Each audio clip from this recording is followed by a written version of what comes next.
Alright, so before we start, no, you're not going to listen to the songs on this video. You're going to get the reasons why I picked these songs and the way these artists contributed and shaped what K-pop is today, basically. I will put the songs in a Spotify playlist as well as in a YouTube playlist for whoever is more comfortable on here. Not all iconic K-pop groups will make the cut, so there will be a honorable mention section at the end where I will add some more groups just because. But yeah, I am one person and I can't possibly know all of them, so deal with it. On that line, haha, this is not a video on K-pop history either, sorry. I am definitely not qualified to give you this history, but you know who is? DKDK TV. Link of the K-pop history video in the description. Good. Now that all that is out of the way, let us begin. So really, truly, the first songs on this list are obviously Anything by Seo Taiji and the Boys, to name two, Sushia, and of course their debut song, I Know. The reason why it's obvious, it's because Seo Taiji and the Boys, them boys being Lee, one of the best dancers in South Korea at the time, and young Yoon. Let's keep this last in mind for a later plot twist. Was the first official K-pop group and the first group to introduce rapping in the songs. Their music was the first grand differentiation from the music that was popular in the 90s in South Korea, that being ballad and trot, and quickly became successful thanks to this very reason. The teenagers or the younger generation in general didn't want to listen to the music their parents listened to anymore.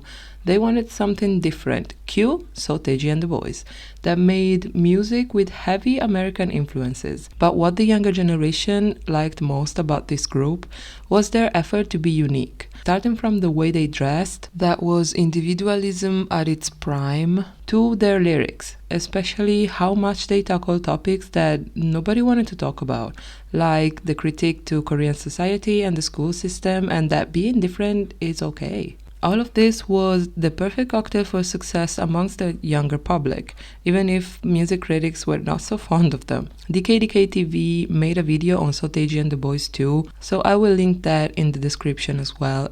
Just go subscribe to them after watching this. Although their music might not be everybody's cup of tea, it would be incredibly stupid not to put them here, so you're welcome. Next on the list is H.O.T, and boy, let's start by saying that it's H.O.T and not HOT, because it's the acronym for High Five of Teenagers. Yeah, let it sink in. They were the first boy group that SM Entertainment debuted, and one of them really looks like Caillous from the Twilight franchise.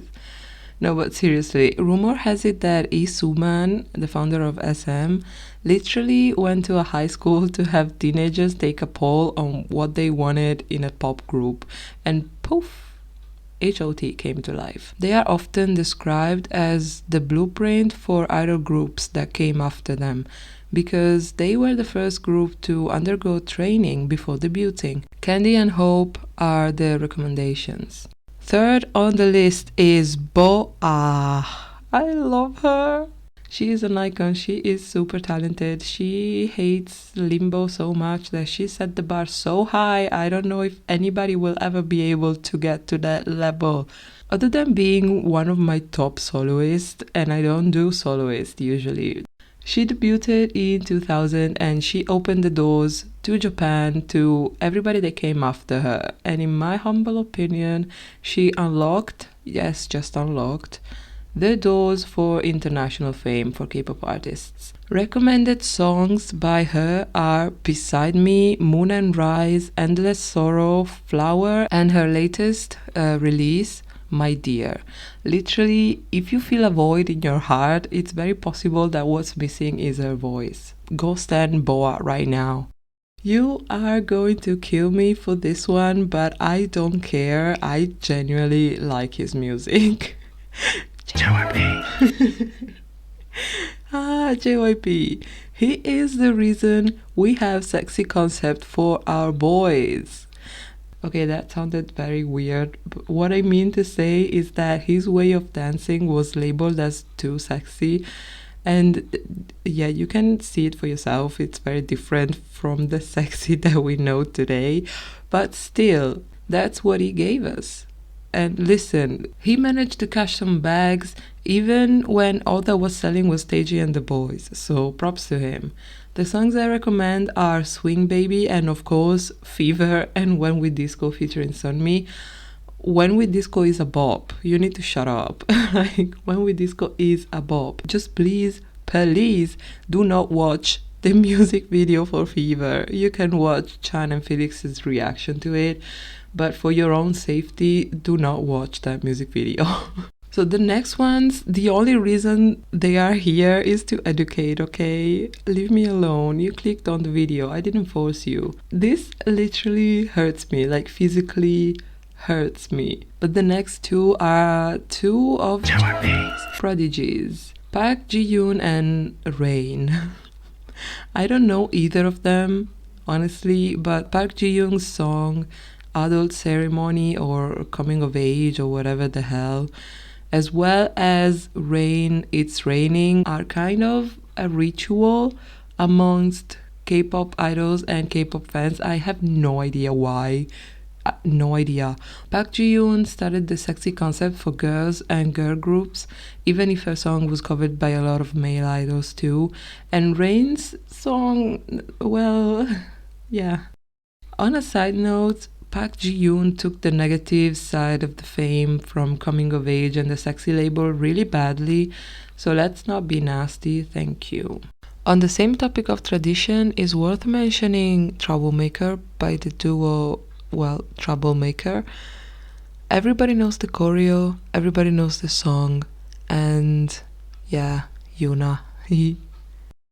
Ooh, I am so excited for the next one. Ayo, GG! Here we are, finally, Girls' Generation. First of all, SNSD and Girls' Generation are the same group. Yes, it's confusing at times, but it gets easier. They followed Boa's footsteps in Japan and literally conquered it after they won the heart of everybody in Korea, debuting with a cute and sexy concept together. Listen to G for the cute, adorable concept and to get a great introduction for the best shiny era. Listen to Genie for a look at the cute and sexy concept together, and I Got a Boy for a better grasp on SM conceptual and musical bipolarism. But if you really want the breakpoint for SM or girl groups in general, from the cutesy lovey concept, FX Are Your Girls. Red Light, I think, is a good example of it, even if it's fairly recent. Wish I could recommend more, but I really don't know them that well. So if any FX stans wants to recommend something in the comments, go for it. Also, foreign members are now a thing. Victoria is Chinese and Amber is American. So, do you remember Yang Young-suk from Taiji and the Boys? He opened his own entertainment company, YG. One of the groups he debuted is 21, necessary on this list since they introduced a whole new concept for girl groups that later will evolve into Girl Crush, I think. Their concept was strong female image, and let me tell you, they delivered every time. Obviously, the recommendation is I Am the Best because there is nothing better than that song other than probably World Peace.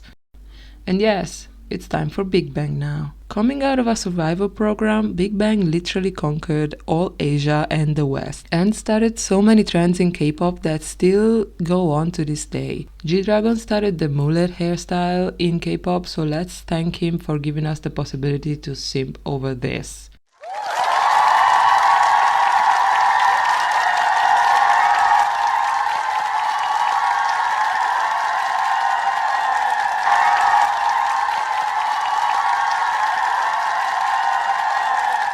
After Seo Taiji and the Boys, Big Bang was the first group to write and produce their own music, the first group to dye their hair weird colors, first one to collab with Western artists, first one to win international award, first one to go on solo career without disbanding, and so much more.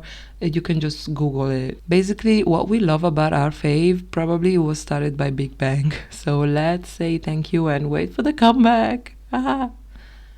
Lies, Loser, and Bang Bang Bang, but literally go and dig in the album Made. That is what a masterpiece sounds like. Bye. Wonder Girls. In 2009, they gently opened the doors to American TV, appearing on The Wendy Williams Show. Nobody is the recommendation for Wonder Girls because it was the first K-pop song to ever enter the Billboard Hot 100 chart. I don't know them very well, but they gave me HyunA and Sunmi, so thank you for that. To finish with the bang, we cannot leave out the cool uncle of mainstream Western success, Psy, with his ginormous Gangnam Style. The man literally had 2012 and 2013 inside his hands. Plus HyunA. Honorable mentions. SES, first girl group from SM. Newest because yes.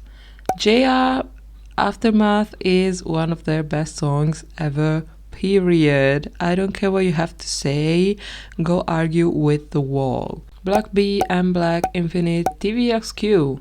2 p.m. Yes. Super Junior, Brave Girls, even if no one is from the second gen anymore. Anyway, B2B, technically not second gen, but they are in my heart. A-Pink and Exit, just because. And of course, Shiny. Shiny. And their whole discography. Go stand Shiny. It's an order. It's an order. What are you doing with your life if you don't stand Shiny? Seriously. Anyway, that's it. Link in the description for the Spotify playlist and the YouTube playlist. See you in the next one. Peace.